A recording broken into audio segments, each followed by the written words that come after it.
Hello, my name is Roger Green, and this is a lecture for an essential Shakespeare class at the undergraduate level. We're going to start today with Midsummer Night's Dream. I'll be referring to notes. My students, if you're enrolled in the class, you will have access to the notes. If you're watching this on YouTube, you've come across it in some sort of way, and for some reason you would like my notes, you can certainly email me, and if it's relatively recent to when I've made this video, I'll have access to the notes, and I'm happy to share them with the general public as well. But the scope and aim of this lecture is really to kind of ground people in the basic sort of understanding of what's happening in Midsummer Night's Dream, and give some cultural context, some historical context as we maneuver along with the play. So I'm going to start with a general overview here, and I'll make several videos. Sometimes I do them by act. Depends on how long the intro stuff and how long the acts are. So sometimes I might combine them into one video. So there will probably be several other instances. But let's just get started with a general introduction here to A Midsummer Night's Dream. So a couple of things to think about. So we generally think that it's written in the mid-1590s, maybe 1594 to 95, and it's importantly written near the time of the tragedy Romeo and Juliet, and what Shakespeare originally called the tragedy of Richard II. I'll be doing a series of lectures on Richard II later on this summer, so I'm not going to focus on that right now. But Romeo and Juliet, I think, is really important because what we see Shakespeare doing at this moment is that he's writing a comedy, and he's contrasting it with a tragedy that he's just written. So he's dealing with genre as a writer. So just a couple of things about comedies. I'll be doing several lectures on tragedies, so we don't need to focus on that. There are also some lectures I did last summer on Macbeth that you're welcome to look at for some stuff on tragedy. So comedies allow for substitutions and exceptions to people. So if a tragedy is really about a kind of singular character, an Oedipus, a Hamlet, we see a lot more flexibility with interchangeability in comedies. And so part of what I think Shakespeare's doing with dream, as people call it, they shorten it just to dream, is giving us a doubling of tragic lovers that appear in Romeo and Juliet. So we have two sets of lovers for at least one of the plot levels in A Midsummer Night's Dream.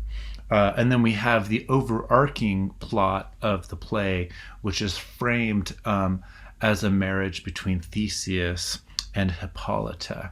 I'll say more a little bit about them. So there are several different lovers, love triangles, love partnerships.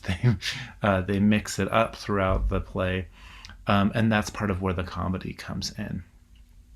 So as always with Shakespeare, he is concerned, even in a fairly early play like this, he's concerned with the representation of stage and stage acting and plays themselves. So he's going to develop the idea of a play within a play. It's famously discussed as the Mousetrap and Hamlet, for example.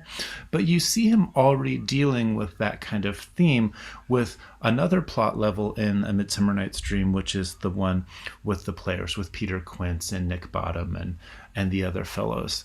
So that will be a theme that will continue throughout Shakespeare's career. And it very much speaks to the cultural context at the time. What does it mean to present things on stage? If some of you may already know that after Shakespeare, there was a period of time after the English Revolution, where stage acting was banned. So you have this religious battle going on throughout the period with what is the relevance of art to society. That's something that Shakespeare is very concerned with in his plays, and how does one make a living? Importantly, Shakespeare does not, in his lifetime, seem to be very concerned with publishing his plays. That's not how he's making his money. Although he does end up, by the end of his career, having made quite a bit of money and a name for himself, he's not at all thought of at the end of his life in the kind of fame and regard that we have for him hundreds of years later as well. And so you may have heard people say, like, well, he was writing the pop art or the popular literature of his time period. And indeed, it wasn't necessarily considered always capital L literature. And so that's something we want to be thinking about as we're reading Shakespeare or any type of literature as well. What are our own theories of literature? What are our ways into studying that? And so I'll pause at different times to talk about ways of reading or ways of inquiry, critical inquiry throughout the text. So another thing about comedies, different from tragedies, is that generally people are not sacrificed in comedies. They are political in the sense that they aim to produce civic life through festivals, right? So just like we might have beer festivals or People's Fair, where I live in Denver, Colorado currently, although, COVID showed us how we couldn't have that kind of civic life under lockdown throughout 2020 and part of 2021. But now things are opening up and people are going out and festivals are starting to show up again. But festivals serve a kind of public atmosphere, right? And theoretically, if we think about them, if we put them into a political context, they're about people partying. They're about people hooking up, getting together. And what happens when people hook up? They have babies. So they're kind of producing the new civic generations of a population. In Midsummer Night's Dream is a kind of carnivalesque or festive situation where normal social rules break down. The normal social rules break down to allow people more flexibility, and then from that, there's some sort of generative impulse, creative impulses come. And that's partly what the dream in A Midsummer Night's Dream is doing for us. There are, as I said, multiple romantic relationships and tensions throughout A Midsummer Night's Dream. The ones we begin with are Theseus and Hippolyta. Theseus is a mythical king and founder of Athens and Greece. So we see that Shakespeare has set his play in ancient times. This is something that Shakespeare will do frequently, and it shows a couple of things about the context of the period that he's writing in. One is it shows a fascination with the ancient world, period, which has been relatively new. Some of you might know or have heard of the Renaissance, which is the rebirth. That's literally what it means, which is an artistic and aesthetic movement that starts in Italy in the 14th century and moves up into northern and western Europe and England. And that context, it was important because there had been these crusades earlier where these Christian folks tried to retake Jerusalem. It didn't really work out for them. They got there once, but they didn't stay very long. But on the way in their pillaging, they found all sorts of knowledge that had been preserved through what we might call Islamic civilization or Islamic culture, in these non-Christian parts of the world that had preserved some ancient Greek texts that they didn't have. And so some of the texts, like Plato, for example, are fairly new. They had some Aristotle before the Crusades, but they got more when they found when the Europeans invaded the Middle East, and so they come back with so-called with Arabic numerals, right? You don't have like these big Gothic cathedrals in Europe without the math and the information that has been preserved and developed in other parts of the world. So that's important just to sort of notice from the beginning, is that there's already, like, to have some of this access to knowledge, there's already networks of trade, networks of economy that are existing out and beyond Europe and influencing Europe. And so traditionally, I think people have been a little bit too Eurocentric, not even just a little bit, but a lot too Eurocentric. So we want to keep that in mind. So if I come back here to Shakespeare, Plato, in his famous book now, The Republic, is dealing with art and where art ought to be in the ideal society, right? So that's something that's being thought about. Greek democracy is something that's being thought about, or like, what about Athens? What makes Athens so great? And that's where Theseus comes in. He, in the play, if you notice, Hippolyta is a mythical queen of the Amazons, right? The Europeans did not know about South America at the time, or the Greeks did not know about South America at the time. But for Shakespeare, the so-called discovery of the New World, if we're talking about from a European or English perspective of the time, they believe that they've found these mythical places or things like that. So what the European imaginary does, the social imaginary, how people are thinking about the world. Well, first of all, the discovery of the so-called New World changes everything. It changes whether or not the Bible is considered true, timelines for human existence. Where did these people come from on the other side of the world? How did they get there? Are they fully human? These sorts of debates that are happening throughout the 1500s and late 1400s, after Columbus stumbles his way in there. He's not by the way, I mean, just Columbus was not the first European person to get to the so-called New World, but what he did was he brought a Euro-Christian apparatus of ceremony, of baptizing the land, and of capture, of stealing, starting the slave movement, or the transatlantic slave movement anyway. And so that becomes super important. Some of that will show up more in The Tempest, but you'll see that colonialism has some appearances in this play itself. And the context between Theseus and Hippolyta is part of that, right? That she's a barbarian woman and Theseus has conquered her. And in the original myth, he rapes her, but that is not making an appearance in Shakespeare's play. So we already see that there's some things that Shakespeare is doing for his audience. He's expecting that there are people in the audience who already know some of the mythological context, the sources where he's pulling from to get his stories. And then there are people in the audience who don't know anything about that, right? So how do you write for really, really educated people, royalty, like the people who are in charge, and the common people? And that is something that Shakespeare really, really shines at. He's not the first person to do it.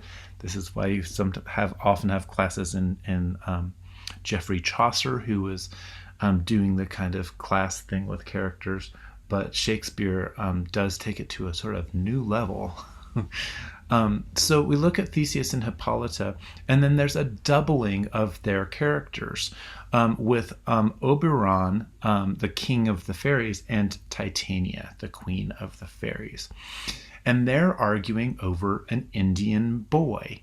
From the language of the text, it does seem to be that I think that they're thinking of India and Asia, although there are moments where it might be that this person is from South America as well. So there's some conflation of other parts of the world, which Europeans did a lot. They would think that like the elephants existed in North America, which, unless you're talking about some sort of like mammoth, there aren't elephants over here.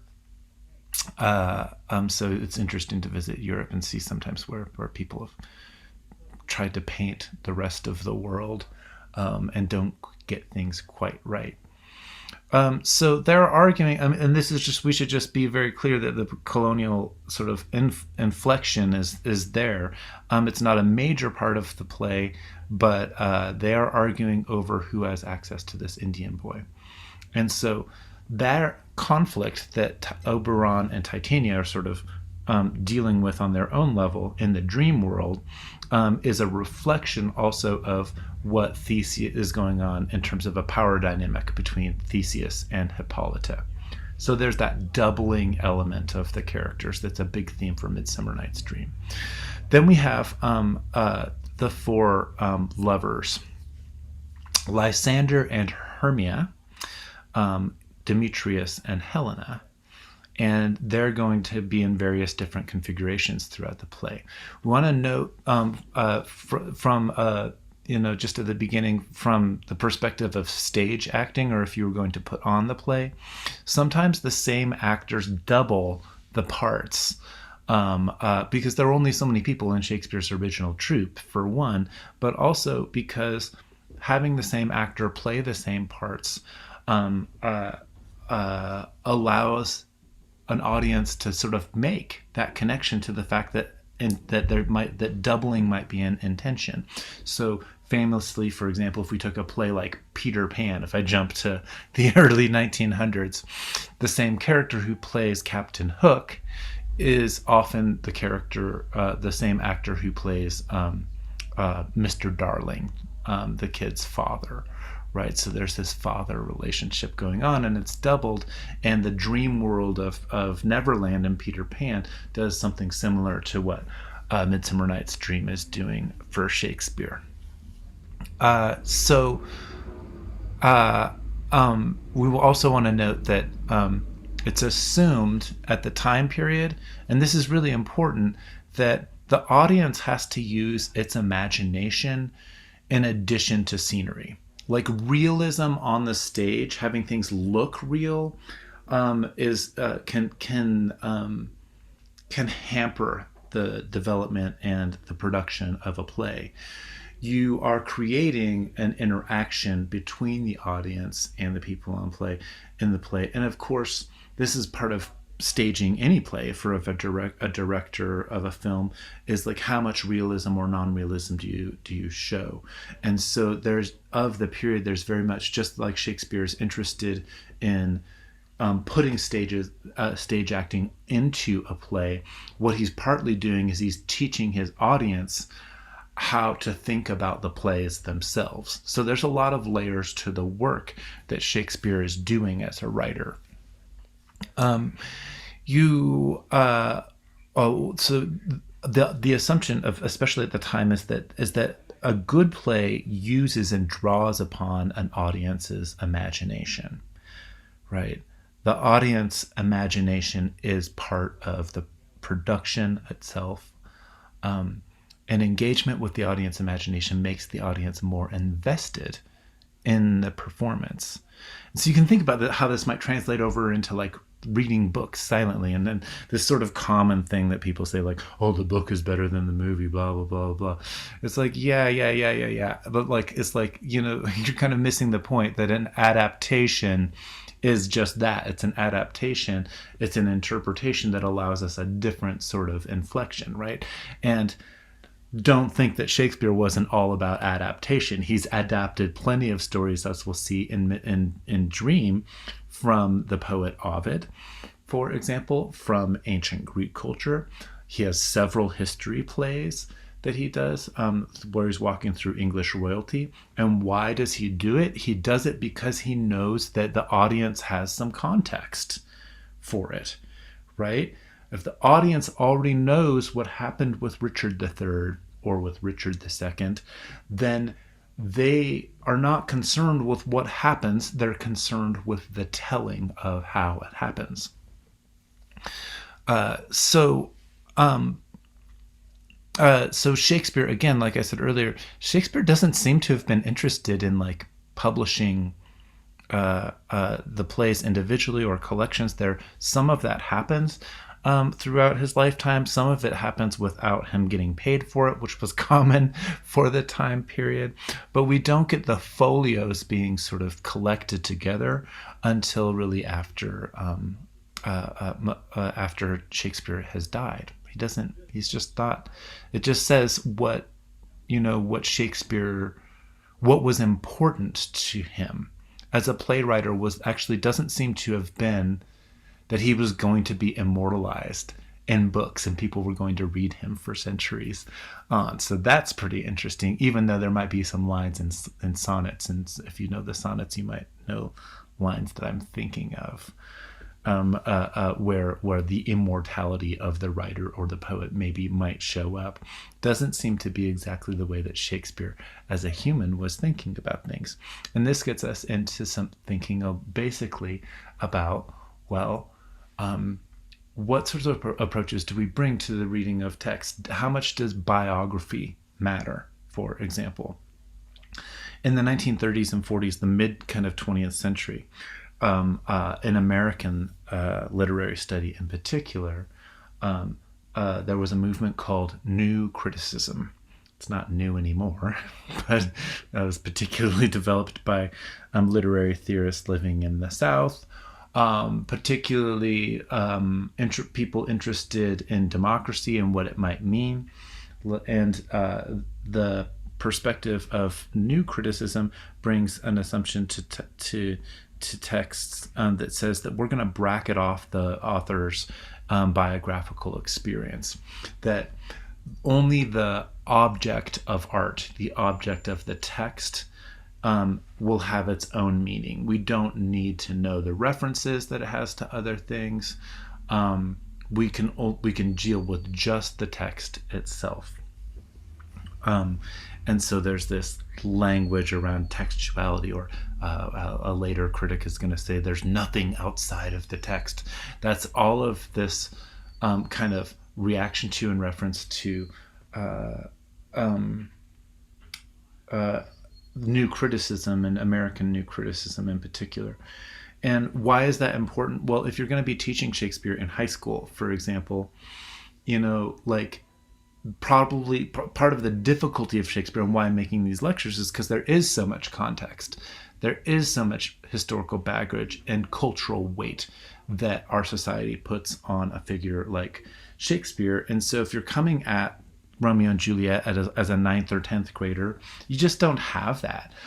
So new critical approaches that say we're not going to worry about all of these other references to Ovid or classical Greek mythology or something like that, that stuff doesn't necessarily pertain when you're teaching, because what if your students don't have access to all of those other books? What if they never learned Latin? What if they never learned Greek?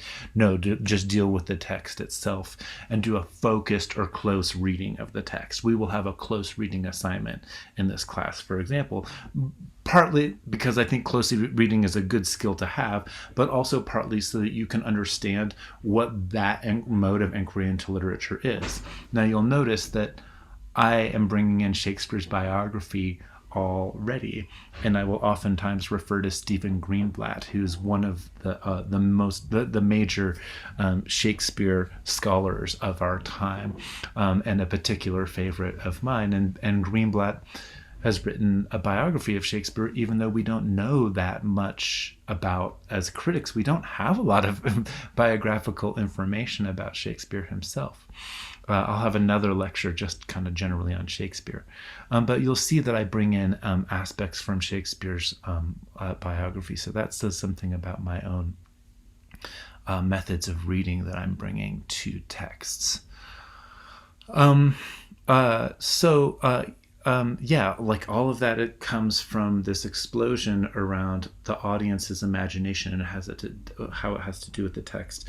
And so our relationship of not just audience in a theater, but also audience as readers, reading silently for the text, because there's so much richness to the language itself in Shakespeare, and it's a little bit further away from us it's still modern English, but it is not. There's a little bit of estrangement. If you've never read Shakespeare before, you gotta kind of spend some more time, and we need. I think the texts themselves help us, especially if we read it before going to see a stage production of a text. There's something that, for example, even memorizing some passages from Shakespeare is really helpful, because think about an actor learning to memorize Shakespeare's parts. They become so intimately involved with the language itself that there's a richness to their perception of the way that they might deal with it, as opposed to somebody just sort of wandering into a Midsummer Night's Dream production.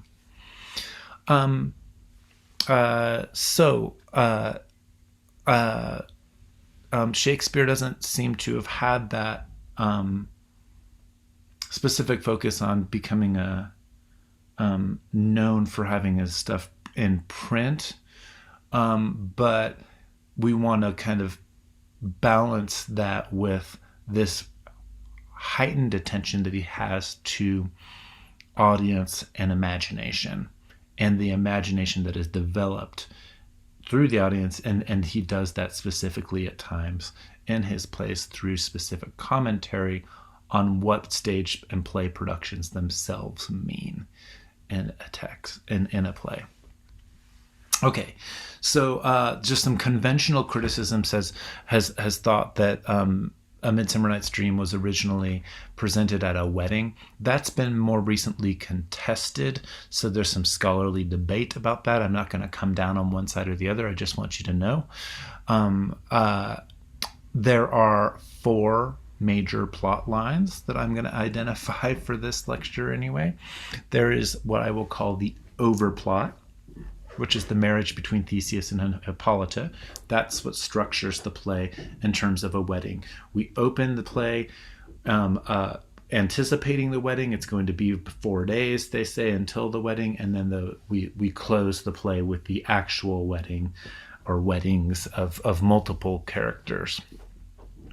So that's one plot. That plot, as I said earlier, is doubled by Oberon and Titania, with Puck or Robin Goodfellow and the fairies. Then you have another level, which is the doubled couples and the love triangle between Lysander, Demetrius, and Hermia mostly, and then you have Helena sort of tagging along and everything sort of working out in the end.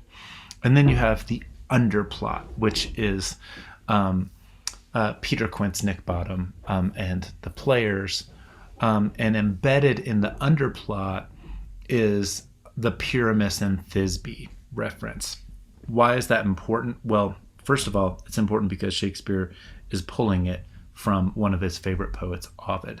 So we do know from Shakespeare's biography that he had quite a bit of Latin growing up and that he was really good at it. So Ovid as a poet, particularly the books that are compiled as the Metamorphoses, Ovid is really influential for Shakespeare, and that this is the same. What's really important here, that this is the same story that underwrites Romeo and Juliet. And so as I opened my lecture today, it's like, okay, so you've got the tragedy and you've got the comedy, and they both have the same source. So that just tells us something about Shakespeare's intention as a writer. Classical writers from the Roman period, and English education was obsessed with ancient Rome. This is part of the influence of the Renaissance. Even though Latin had been still used and still is used in the Catholic Church, for example, and you have these developments of various different modern European languages, like English develops, especially after Chaucer, Middle English, it becomes modern English. Italian has developed in a different way from Latin. The Romances languages like Spanish and French, right? They're all kind of more, they're a little bit closer to Latin, but Latin has some big influences on English as well. But suffice it all to say that a classical education was the supreme education that you could get at the time. And if you were in a family and you wanted some sort of like social movement to the degree that that was possible in the time period, it was to get a classical education. So they're not learning Latin just to become priests, for example, to be able to read the Latin Vulgate or to do a mass. They're learning Latin because it is considered something that makes one educated, and they're learning Old Latin, like pagan Latin, like Cicero. And so that is so. If you don't know, Rome doesn't sort of really import Christianity as its official religion until the 300s under Emperor Constantine. And that shifts what Christianity is significantly, not so relevant right now for this lecture.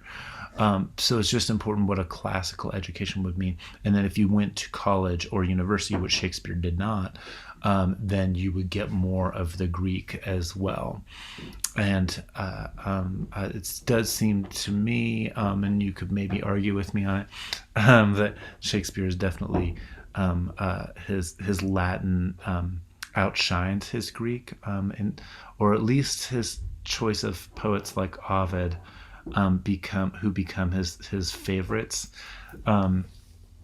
Are really important. And then and you're doing stage acting, like it would only be boys in school at the time, and so there's a lot of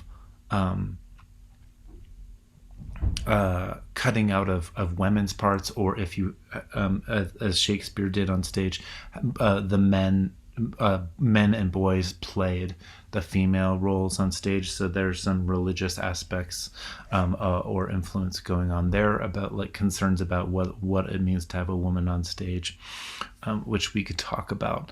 But it does seem so. Classical writers of the period that Shakespeare is mimicking, like Ovid especially, tried to show what they could do with a theme, or such as like love or changes in the book The Metamorphoses, and that this was how one showed that they were educated as a writer. It wasn't about being original so much, which is something that we do in our current culture. We place a lot of premium on so-called originality.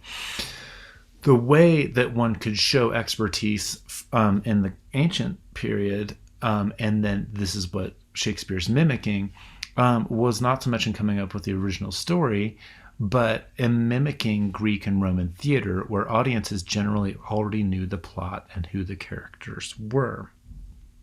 So it's by dealing with the familiar in these made perhaps unique ways that it shows your skill level within the cultural context itself. And that's where the flourishing comes, and that'll definitely show up in lectures about the sonnets.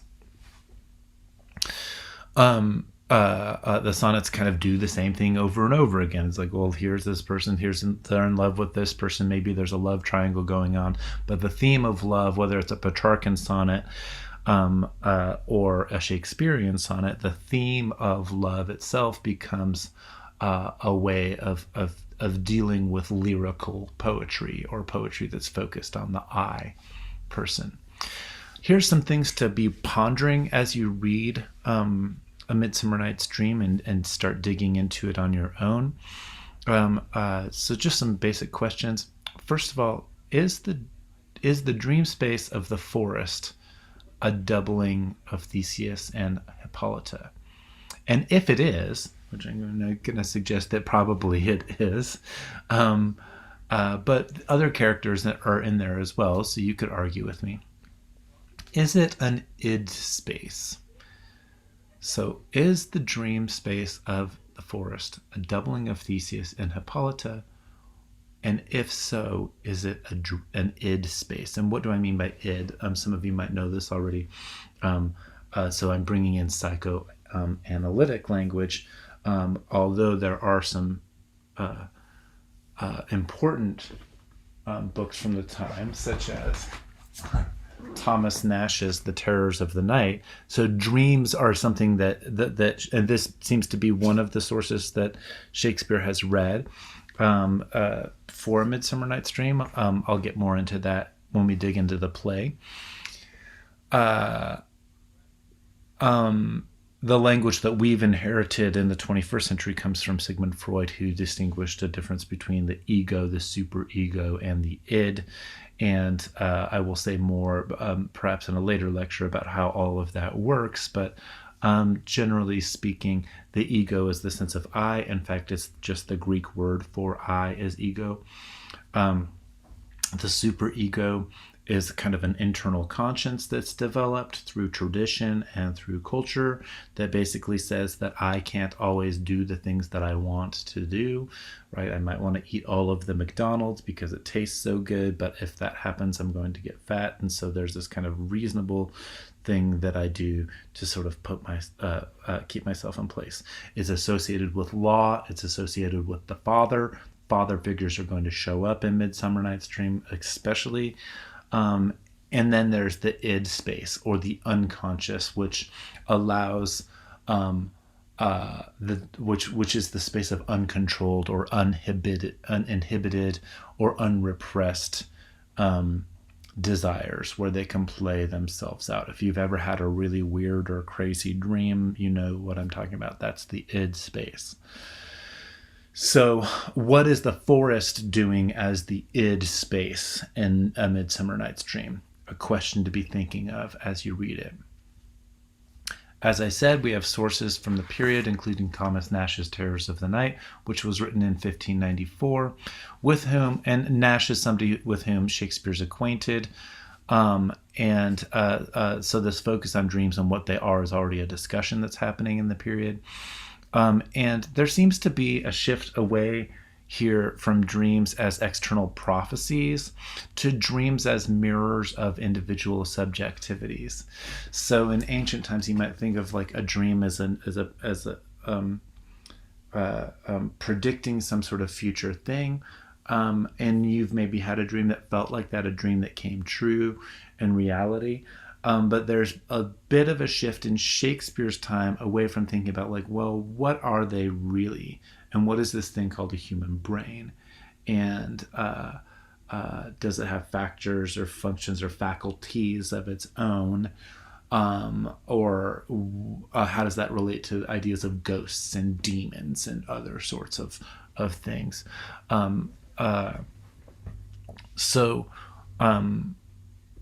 We will see that Shakespeare, especially in Hamlet, is developing this ability, and what probably makes him, at least one of the things that makes him so important for us in the 21st century, is that he develops this ability to portray on stage and in writing internalized subjectivity, which is so much a part of European and English notions of modern consciousness. It's clear in Nash's book that there are also religious themes at work as well. And so that subjectivity, internal consciousness discussion or internal conscience is going to also be reflective of major discussions about religion at the time period. And you can look at my lecture on Shakespeare himself and the general period lecture for more on what's going on there. Contemporary critics have challenged the assumptions or traditional assumptions that the play relates to marriage. Like I said earlier, the idea that it was developed to be staged at a wedding, whether or not it was, there's debate around that in the scholarship. But another thing is that contemporary critics are challenging the ways that past critics have sort of coded A Midsummer Night's Dream as dealing with marriage. And there's a lecture link here. This is a lecture by Emma Smith. You can look it up on podcasts or online from Oxford in England. Emma Smith has a lecture that where she seems to be arguing that the play is more concerned with sex outside of marriage itself. And so this goes back to my question I asked earlier about, like, well, is the space of the forest, if it's the dream space that are reflected by the sovereignty of Oberon and Titania, who are the doubles of Hippolyta and Theseus, if it's the dream space or the id space, then how is it dealing? Is the play more about inhibition than it is about the opening and the closing of the marriage plot? The doubling in the play invites various different literary strategies, as I've said. And so just a couple of basic things about literary terms. What we call another name for the doubling that I keep mentioning is dramatic irony. A classic sort of textbook definition for dramatic irony is when the audience knows more than the characters who the actors are playing on stage. So like you might know what's going to happen at the end of the play, but in the moment of the play, the characters don't know what is going to happen. So you have to believe that the characters don't know what's going to happen, even though of course the actors already have learned their lines and they know what's going to happen, right? So dramatic irony is defined by a distance produced between the actors on stage when the audience members know more about what's going to happen than the characters at that moment know. It may indeed, or A Midsummer Night's Dream may indeed be a kind of satire on the notion of romantic and courtly love. So satire is a kind of doubling related to irony, but it serves a specific function of making fun of the way that a social group might be dealing with a particular situation. So satire, as I've written in my notes here, satire is a particular kind of use of ironic distance to make fun of general human characteristics in a given context. Parody is a more specific version of that. So a parody might be of a specifically making fun of one particular writer or one particular play.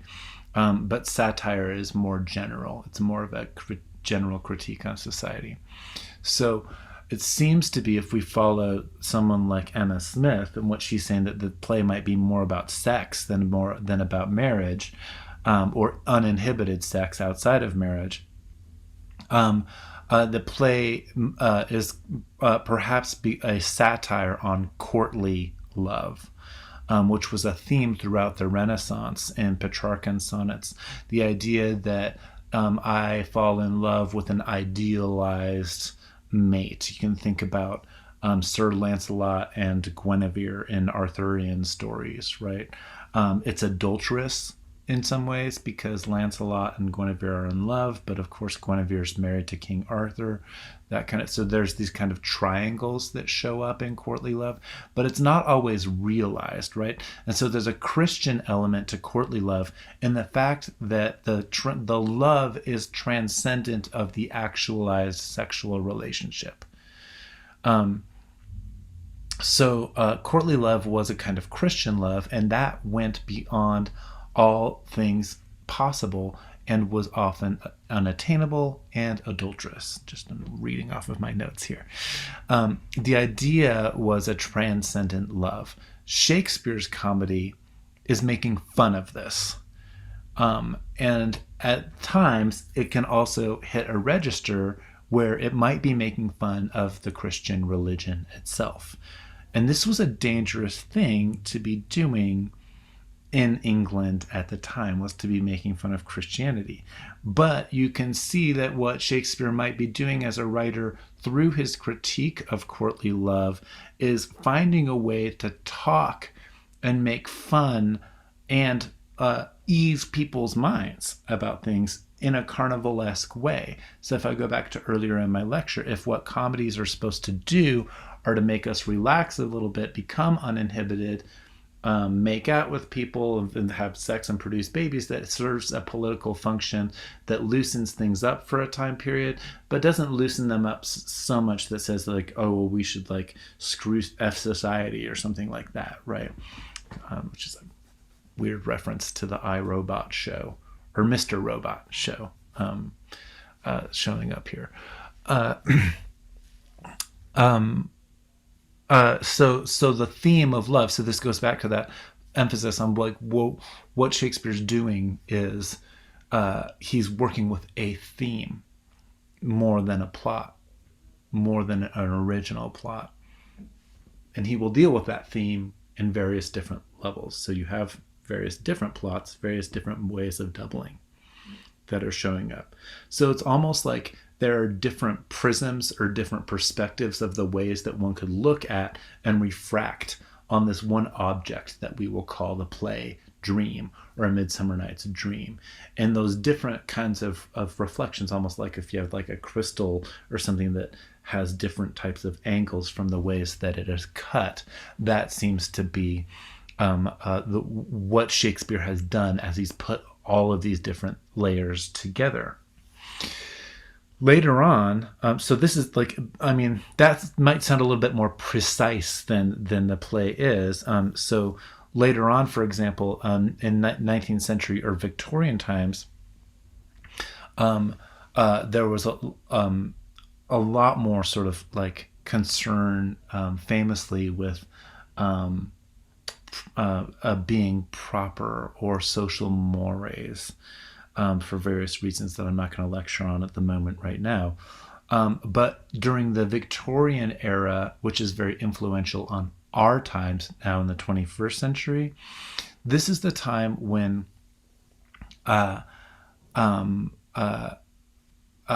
fairies become infantilized and related to children. So remember I brought up Peter Pan earlier, and that they go to Neverland, and Peter Pan is this fairy type of a pagan type of character. That association, that being appropriate for children and in some ways being ghettoized to something that we might call children's literature, that is a Victorian era approach to fairies. Fairies and princesses, the way that we in our culture very commonly, will have, our daughters dress up as fairies. Women generally play Peter Pan traditionally in that play, right? So women being on stage is something that has changed in our culture from Shakespeare's culture, especially playing a lead role where they are playing a boy, right? So gender crossing is definitely going on in really interesting ways in something like Peter Pan. There's gender crossing that's going on in really interesting ways in Shakespeare's time too, because you have a bunch of men on stage playing women as well. But it's a different context than the Victorian era. And so this is important when we look back to the Shakespeare's moment because of what paganism is doing and having fairies and magic and witches and things on stage. This is not generally considered okay stuff to be having staged. And so Shakespeare has to be very careful not to get in trouble for by religious authorities, for example, for dealing with pagan themes in his plays. One of the things you might want to ask yourself as you're reading the play is, what makes the paganism in A Midsummer Night's Dream non-threatening? I'll give you one easy answer. One is just by setting it back into pre-Christian times of Athens. It allows Shakespeare to talk about paganism by situating it in pre-Christian times. So that gives him some flexibility. But that alone, I don't think, answers that question of what makes the paganism non-threatening in this play. Next to Love's Labour's Lost and As You Like It, this is the most heavily rhymed and metered play of Shakespeare's. I'm going to be dealing with the Art in Shakespeare edition when I refer to stuff more specifically in later lectures here. That's important. So we will look specifically at meter in the play and rhyme. So why is it significant? Well, it's likely that the young Shakespeare is competing with some of his rivals, and probably with Thomas Nash, the guy who wrote The Terrors of the Night. And Stephen Greenblatt, the great Shakespeare scholar, has talked about this as well, this kind of rivalry that some of the other playwrights in London at the time, before Shakespeare had made a name for himself, they were considered kind of like I don't know, like frat boys from the time is a way to think about it. That they'd all gone to school together. They'd gone to Oxford. They'd had this really particular education. Lawyers are a big part of Shakespeare's audience for the time, and what they're concerned with this classical knowledge that they use to compete with one another. And Shakespeare not having gone to Oxford kind of makes him like an outsider at the time, and sometimes people make fun of him for it. And so what Shakespeare's doing, especially in an early play like this, is he's kind of showing, I can hang with the other people. I can hang with the university educated writers as well.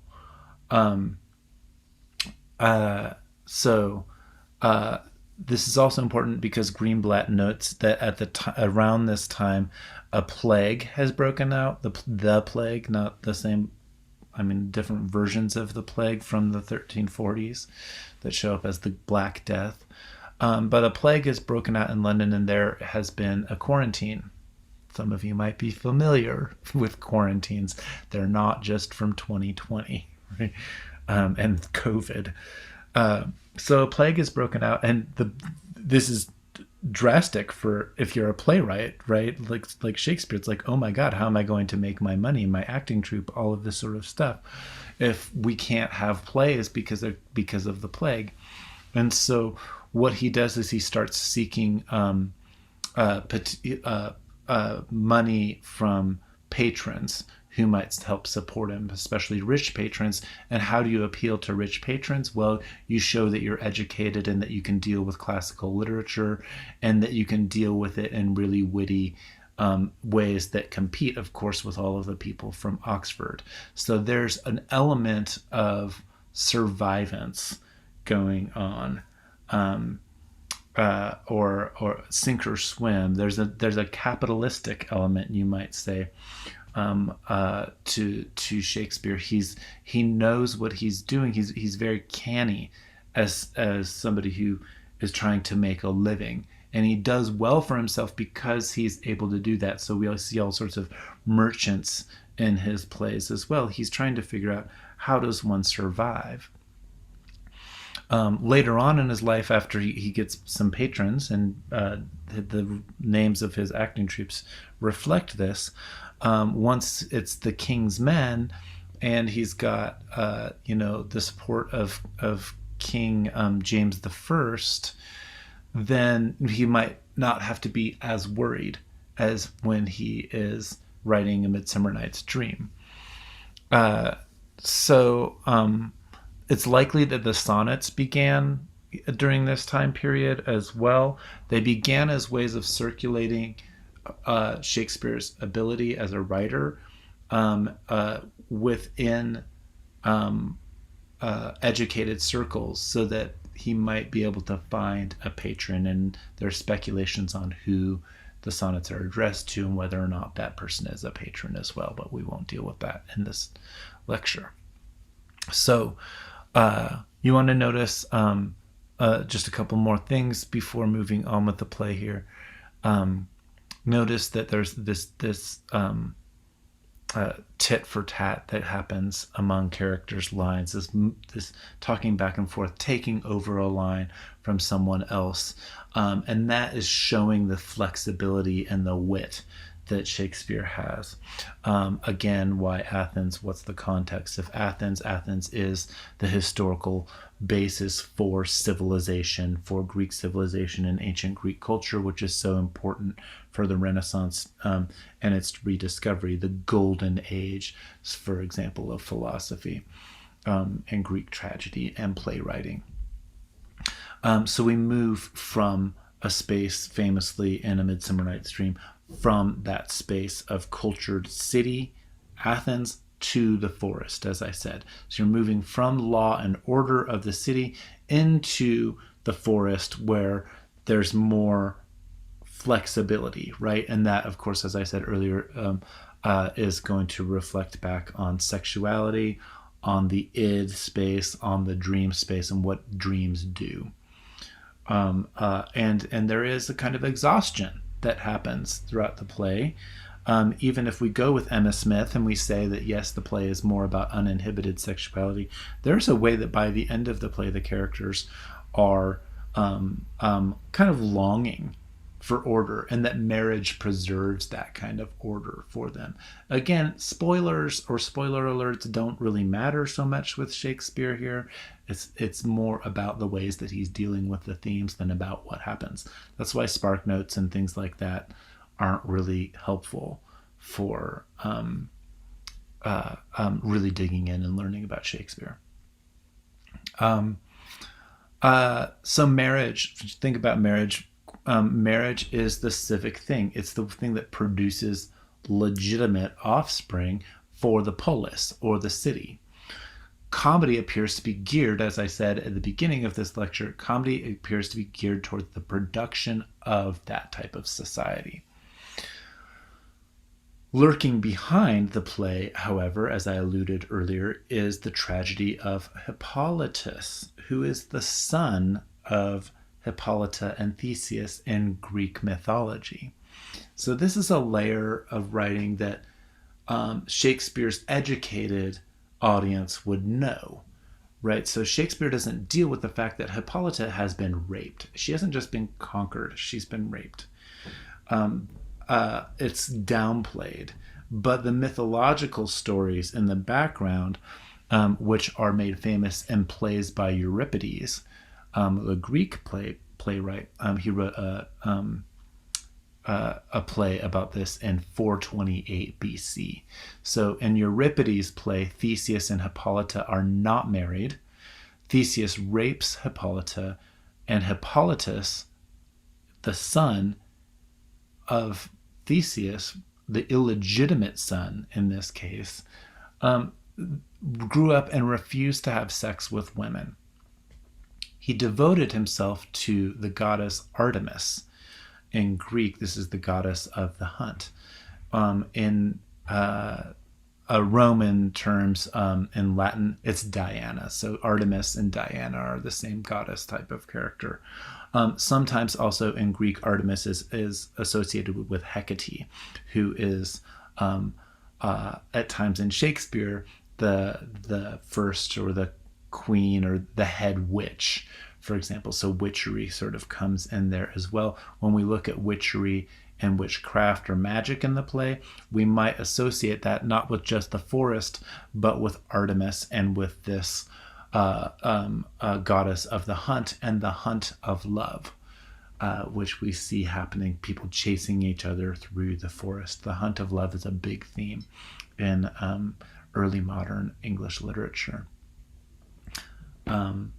So in mythology, also Aphrodite, or Venus, love, fell in love with Hippolytus, the son of Theseus and Hippolyta. And so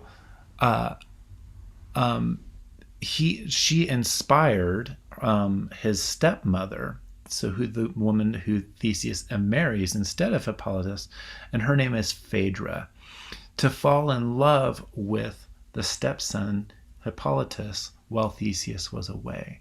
So in Euripides' tragedy, Phaedra has fallen in love. Her husband's away. She's fallen in love with her stepson. And she tells her nurse, because she's having all these feelings and thoughts. And the nurse brings up the idea of having a magical charm. And Hippolytus refuses.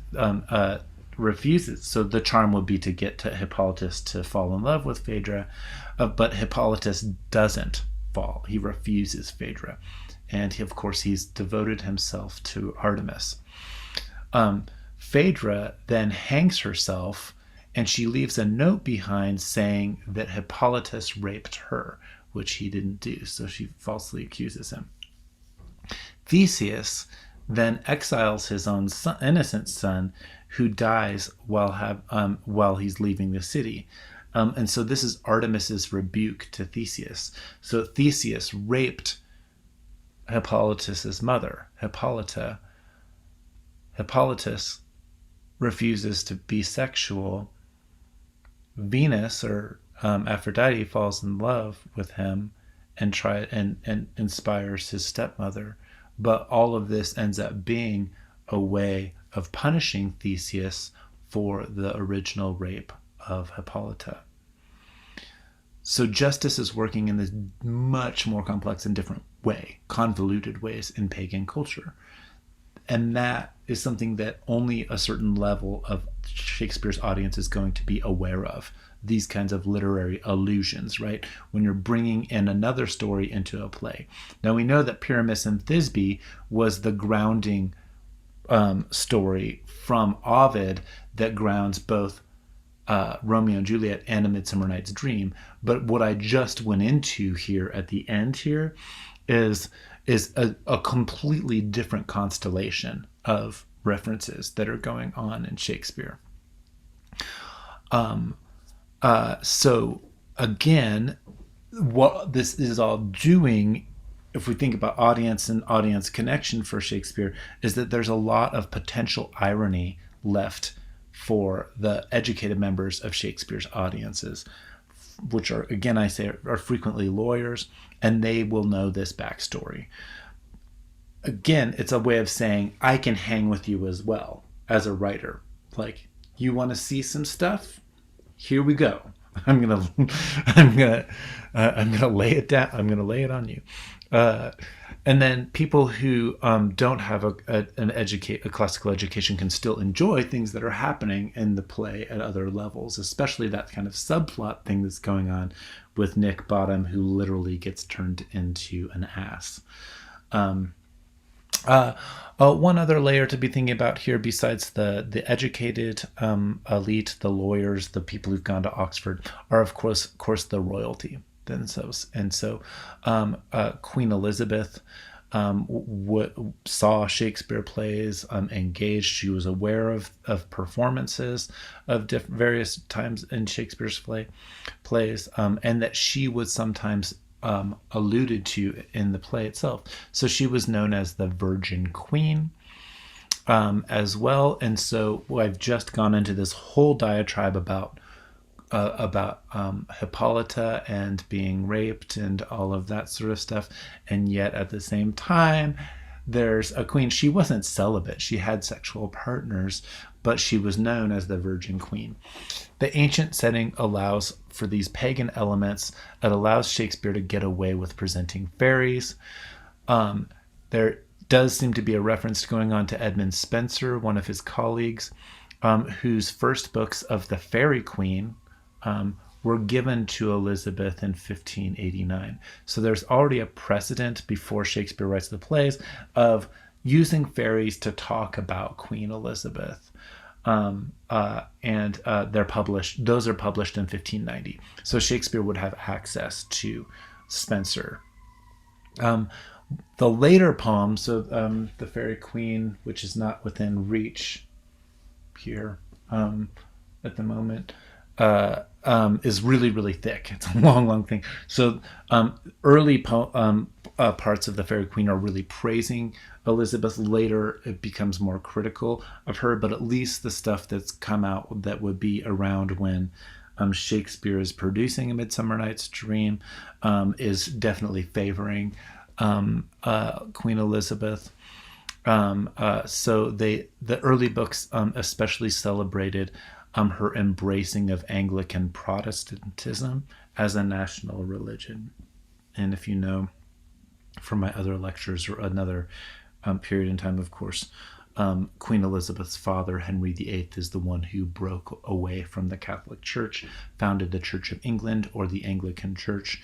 And after he dies, she has a brother who's briefly in reign, and a sister, and then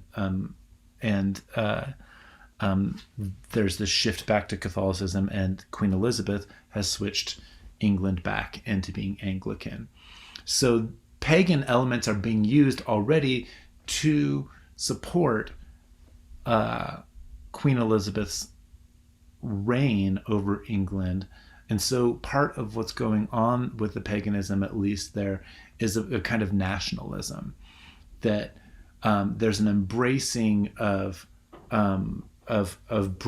older British culture and the belief in fairies. That's a way that kind of establishes Arcadia, or it establishes England as a kind of new Athens in a way. So many critics have speculated, just as an end here, and I say more about this in my other lecture, many critics have speculated on Shakespeare's possible Catholic sympathies. And Stephen Greenblatt's book, Will in the World, is a really good book on this. We do know, as Greenblatt and others have pointed out, that Shakespeare's father definitely had Catholic ties, despite the fact that he was a public figure who officially supported the destruction of iconography in Catholic churches, because that had become the law of England. So it was against the law, basically, to be a Catholic in England during the time that Shakespeare's writing. Now, the questionability is about to what degree Shakespeare himself, who we know less about, what his actual ties were to Catholicism or to Protestantism. He does marry, for example, a devout Protestant, but the marriage doesn't seem to be very happy. And I will talk in other instances about the famous will, where he does like his last will and testament, not Will Shakespeare, where he doesn't seem to leave too much to his wife. So that's another question that is not just important for A Midsummer Night's Dream, but it is an ongoing question, is the ways that the religious culture, what's happening in law and religion and political theology of the time period, and how Shakespeare is dealing with that in the context of his plays. Now, we have contemporary ways that we could talk about the relation of religion in the public sphere, or religion in society as well, that we might sort of think of the ways that these plays can inflect our own current conversations. But I will say that against that kind of basic reading of just the text itself, I'm going to say that following Stephen Greenblatt, what he calls cultural poetics, what other people sometimes call a new historical reading, where we do pay attention to what's going on in culture at the time of something being written, that influences greatly the ways that I read and come at these texts. I will also sometimes bring in psychoanalysis, as I did earlier. Not so much Marxist analysis today, but sometimes that will show up in future lectures. But I will say more about political theology, because that's my own special sort of niche area of interest in all of this in future lectures. But this is an intro. This has been kind of a long intro to just the general situation for A Midsummer Night's Dream. I'll do other lectures where we go through the acts themselves. Thanks for watching. Thanks for being attentive. If you're a student in any of my classes, feel free to reach out with questions or thoughts. Take care.